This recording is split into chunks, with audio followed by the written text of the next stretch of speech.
ఇక మీ గురించి నేను అడుగుతా ఉన్నా, శివరామకృష్ణన్ కమిటీ అమరావతి రాజధానిగా నిర్మించడానికి ఏమాత్రం యోగ్యత లేదు అని కమిటీ తీర్మానం సిఫారసు చేసిన తర్వాత ఇక్కడ భూకంపాలు ఎక్కువ వచ్చేదానికి ఆస్కారం ఉంది, వరదల బీభత్సం ఎక్కువ వచ్చేదానికి ఆస్కారం ఉంది, ఎగువ ప్రాంతంలో వర్షాలు కురిసిన ప్రతిసారి ఇది తడిసి ముద్దవుతుంది.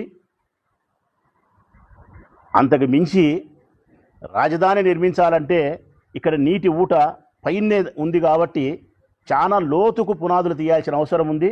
చాలా వ్యయంతో కూడిన పని, శ్రమతో కూడిన పని. ఏ కారణాలతో చూసినా కూడా అమరావతిని రాజధానిగా నిర్ణయించడానికి అవకాశం లేదని చెప్పి శివరామకృష్ణన్ కమిటీ తీర్మానం చేసినాక 3 పంటలు పండే బంగారాన్ని పండించే వ్యవసాయ భూములను మీరు అనవసరంగా రాజధాని పేరుతో నాశనం చేస్తున్నారని చెప్పి మేధావులంతా చెప్పిన తర్వాత, అన్నిటికీ మించి ప్రపంచ బ్యాంకే చెప్పింది ఇక్కడ రాజధాని నిర్మాణానికి అమరావతి యోగ్యత లేదు కాబట్టి మేము రుణాలు ఇవ్వము అని చెప్పింది. ఇదే విషయాన్ని మీ మున్సిపల్ శాఖ మంత్రి నారాయణ కూడా స్పష్టం చేసినాడు. ప్రపంచ బ్యాంక్ అప్పులు ఇయ్యనని చెప్తా ఉంది. కారణం ఇది అమరావతి రాజధాని నిర్మాణానికి యోగ్యత లేదు, ఇదిగో ఈ కారణాలని చెప్పింది.